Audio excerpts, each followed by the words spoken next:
What is up, my friends? So let's talk about one of the movies that everybody seems to be talking about, and it's more out of curiosity than anything else, and that is Guillermo del Toro's latest film, The Shape of Water. Now, The Shape of Water is playing in select cities, and I don't know when it's going to get a wide release, probably sometime at the end of December or early January, but I saw this movie and holy shit, is it amazing. Now, I am saying this right now, Guillermo del Toro will direct BioShock after this movie. This movie just has the look, it has the feel, and it just has the aesthetic that BioShock needs, and Guillermo del Toro can deliver on all of that. That's for another video though. Let's talk about what the hell happened at the ending of that movie. So the movie basically deals with Eliza, a cleaning lady at this facility for the government of sorts, and she cleans every day and whatnot, and it's a really mundane life if you really look at it, and the movie really emphasizes that. And the thing is, she is mute, so she can't talk at all. It basically deals with her befriending a sort of government acid that's found in the Amazon, and this government acid kind of looks like the creature from the Black Lagoon, and Guillermo del Toro has said numerous times he was inspired by this movie. Basically befriends it, and through some stuff that happens throughout, she ultimately gets this creature out of there, and the movie basically picks up there. So in the movie, Eliza does come to fall in love with the creature, and they communicate through sign language, and her and the creature do share some sexual relationships, which is what a lot of people are talking about. It was kind of like, holy shit, this is actually happening in the movie. Now, when I saw a trailer for this movie, I was like, okay, they're probably just gonna have a couple of kisses here and there, but I didn't expect Guillermo del Toro to go full on out. Anyways, that's not the point of the video. The point of the video is to talk about what happens at the ending.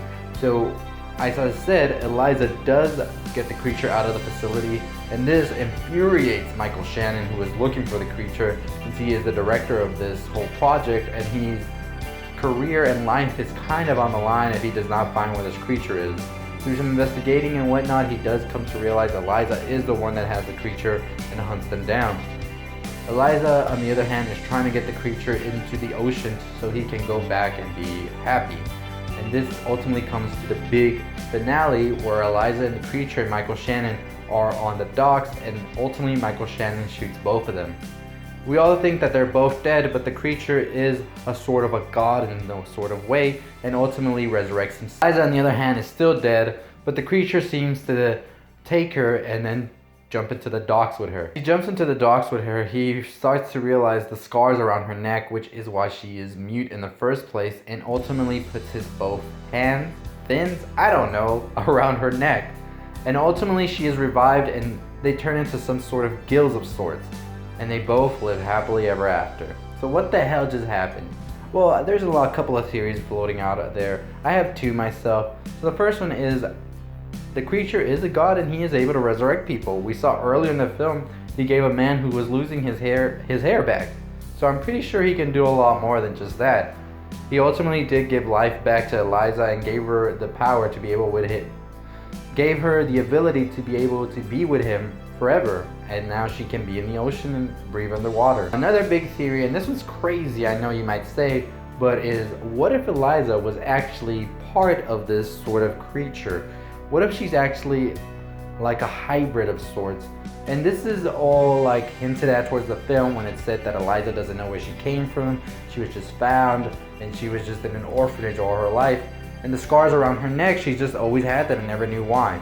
So what if she actually was sort of a descendant of these creatures, and maybe these creatures met up with people in the South American area where they were and had babies and whatnot with them?